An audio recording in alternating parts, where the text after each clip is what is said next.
Okay, let's go over the answer to the third question from paper 2. We have a normal distribution question. They give us this information about a chicken laying different sizes of eggs. First thing it wants us to do is sketch a diagram of this distribution, a normal curve, and it's just a sketch here. We can put sort of a flat axis along the bottom. A normal curve is shaped like a bell curve, right? We want it to have a mean of 55, so we should indicate here that right in the middle of our bell curve is the mean of 55. And it says that it wants us to, on the diagram, show clearly the boundaries for the classification of the eggs. Rather than showing what one standard deviation away is, which is what we usually show, it wants us to show where would these small, medium, large, and extra large classifications fall if 55 is our mean. 53, right, is going to be our cutoff for a small egg, and that's going to be just slightly to the left of the mean. So 53 there with a label. That's what it means by show clearly. It always means label, but it never says label. If it says show clearly, you better label stuff. The next classification goes up to 63, and that's going to be about here on our bell curve.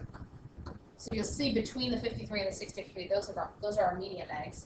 73 is going to be about here on our bell curve, and then the extra large eggs are the very small number that are going to be higher than that 73. So to get the full marks for this question, you get 1 mark for having a normal curve drawn with a 55 labeled as your mean. And then you get a mark for having the 53, the 63, and the 73 drawn there, and then a mark for having them labeled there. All right, an egg is chosen at random. We're going to find the probability that the egg is medium, and then the probability that the egg is extra large. So anytime you have a normal distribution question with probabilities in it, think normal CDF. You want to go to that calculator and use that distribution on the stat menu of your calculator. That's what we've learned about normal distributions, right? We've learned how to use that calculator. So we're going to pull up our calculator here. We're going to add a calculator page, which is where we'll find the menu, statistics, distributions, and finding a probability is a normal CDF calculation. We're not going to use normal PDF ever, only normal CDF. And it asks for a lower bound and upper bound, a mean, and a standard deviation. So the lower bound of the medium class is 53, and the upper bound of the medium class is 63. The mean is 55, and the standard deviation is 7. So you're going to do a normal CDF calculation with 53, 63, 55 is the mean, go in there, 55 is the mean, and 7 as the standard deviation. We hit enter. It gives us the probability as a decimal, and you can go ahead and just write that answer to 3 significant figures. So 0.486, that's the probability. This is the probability expressed as a decimal between 0 and 1. If you want to write it as a percentage, you can. It's 48.6%. There's no reason why you need to, so you may as well just leave it like that. Probabilities can be written as a decimal. Okay, so for the probability of being extra large, we're going to go back into our menu, back to our statistics, back to our distributions, and a normal CDF again. This time, the probability that it's extra large would have a lower boundary of 73, and then an upper boundary of 1 times 10 to the 99th power, because all the eggs that are over 73, including 73 and higher, are considered extra large. So we don't have an upper boundary on the weight there. The mean is still 55, the standard deviation is still 7. So when we type that into the calculator, it's 73 for the lower boundary. It's 1 times 10 to the 99th power. Mean is 55, and the standard deviation is 7. We'll hit enter. There's the probability. It's a very small probability. Don't try to change it. Just write it like that, correct to 3 significant figures. The first few zeros there are not significant. It's not significant until you hit your first non-zero digit. So 506 here. 0.00506. If you turn that into a percent, it's 0.506%. And it seems confusing to us to have a decimal inside of our percent like that. So why bother changing it? Just leave it.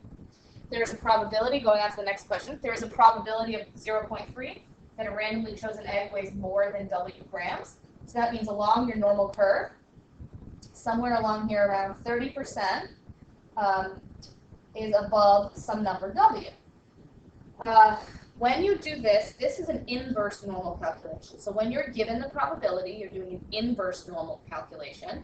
You have to input the area under the curve to the left of your stated cutoff there. So instead of the 30% that is higher than W, we're going to type it in as the 70% that is to the left of W. So we'll go to Manual, Statistics, Distributions again, this time inverse normal.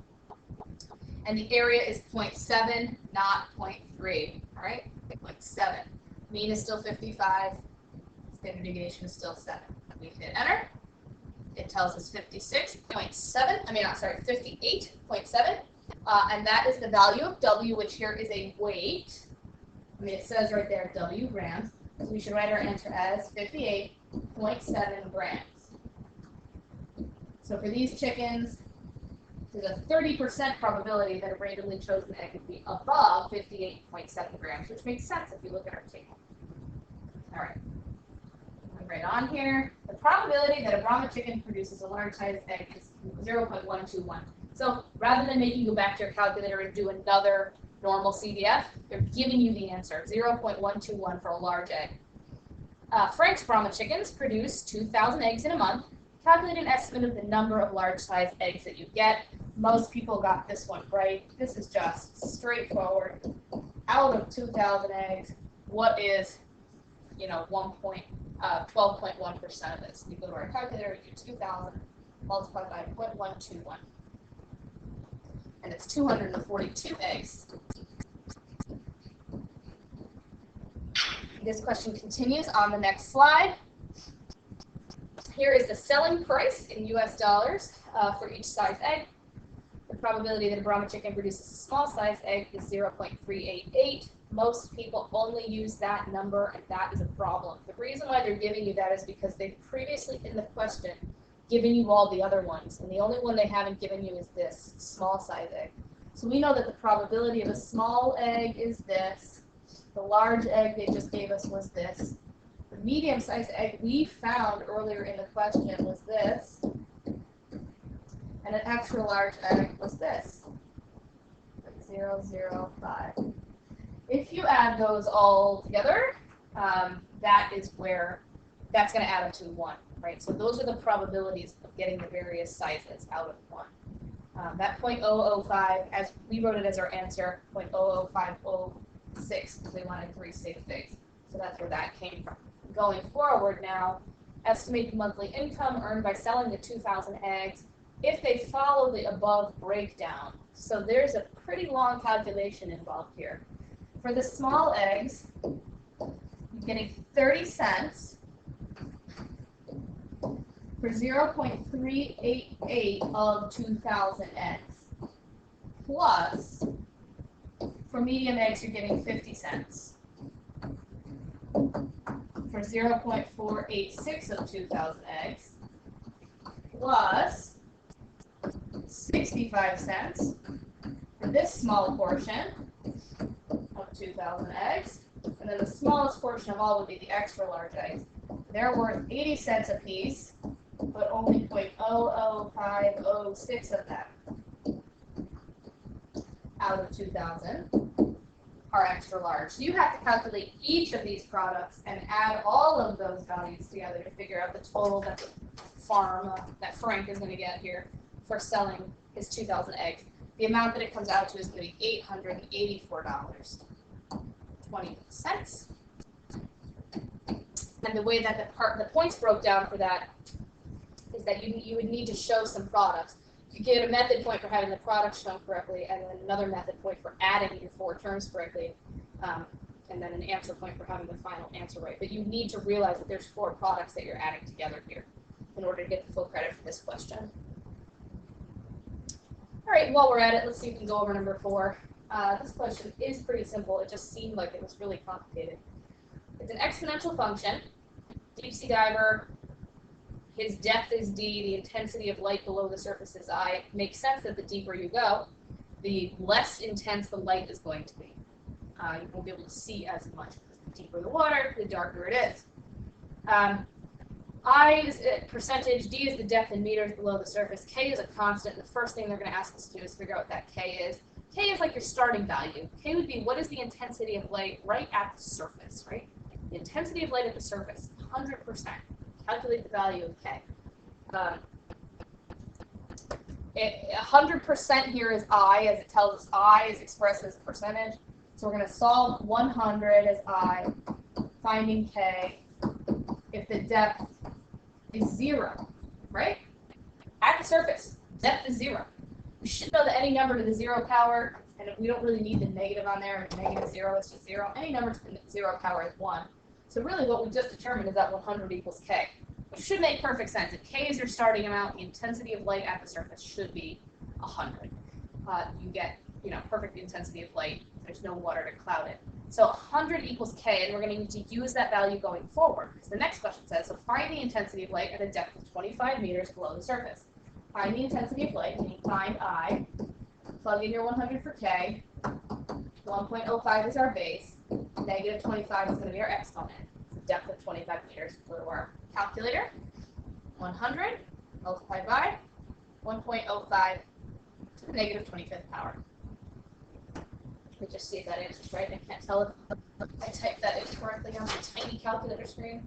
No, that is good. Okay, so our intensity of light that far below the surface is going to be 29.5%. So now only 29.5% of the light is getting through, whereas at the surface it's 100% of the light. To be able to see clearly, a diver needs the intensity of light to be at least 65. Use your calculator to find the greatest depth below the surface at which she can see clearly. So the equation that we're trying to solve is, when the intensity of light is 65, what is the depth, right? What is D?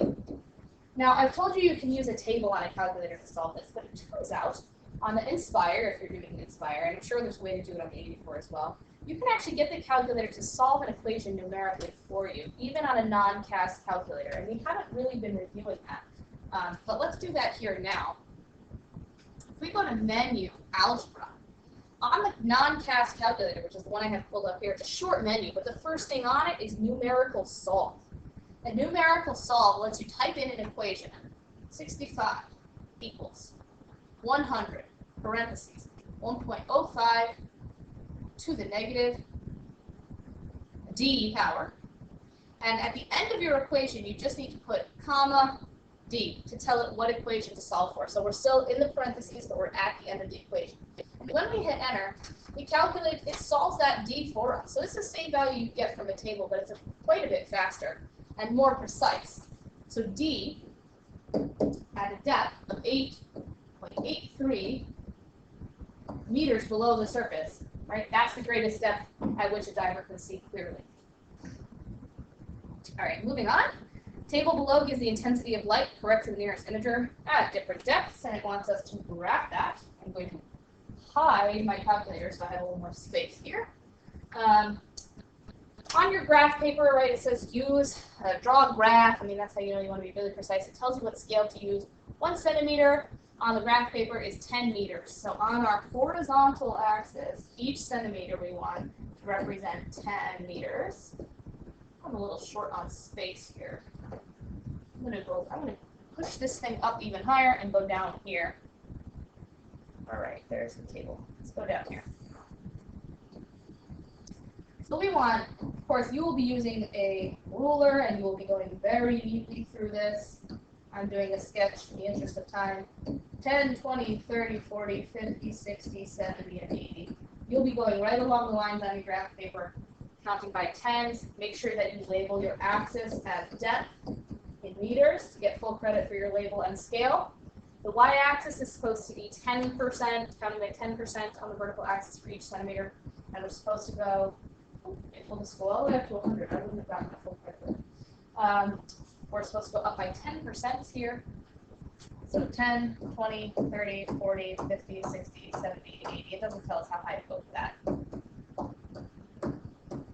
Unless I'm mistaken. Let's see. Nope, it doesn't. So I'll go up to 80. That should be sufficient.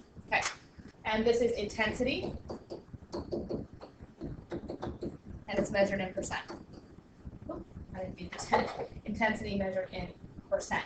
All right.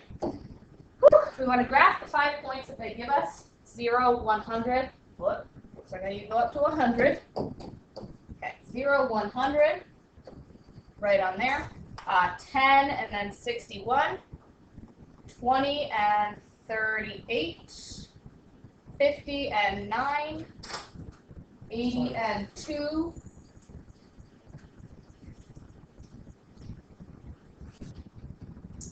and then we need to connect our red dots in a nice smooth curve that doesn't cross the x-axis because it's asymptotic to the x-axis. There. We would get full marks for this for having the axes labeled correctly with the right scale. 2 points for having all of those points graphed correctly, and then 1 point for having a smooth curve that doesn't cross the x-axis. And the final part of this question says, indicate clearly on your graph the range of depths sea creatures could inhabit if they can tolerate between 5% and 35% of the light intensity at the surface. So there's just a set of creatures here that can only exist between 5% intensity and 35% intensity. And I'm not doing this very neatly right on my graph. But nonetheless, coming out pretty close to what they have in their answer booklet. You're supposed to give, indicating clearly on your graph, the range of depths. You're supposed to give a range of depths for this light intensity range. So the depths that we're looking at are approximately 22 up to approximately 60, right? It's this range of depths here that sea creatures could exist that can only handle between 5% and 35% intensity. So you get a mark for showing those lines on your graph, and you somehow need to clearly indicate that the range of depth is about 22 to 60 meters. So somehow you need to label it. Maybe you say 22, 60, maybe you circle 22 down here and 60 here. So in some way you need to indicate that that's the range of depths to get the full marks for this. And that's all we'll go over in this video.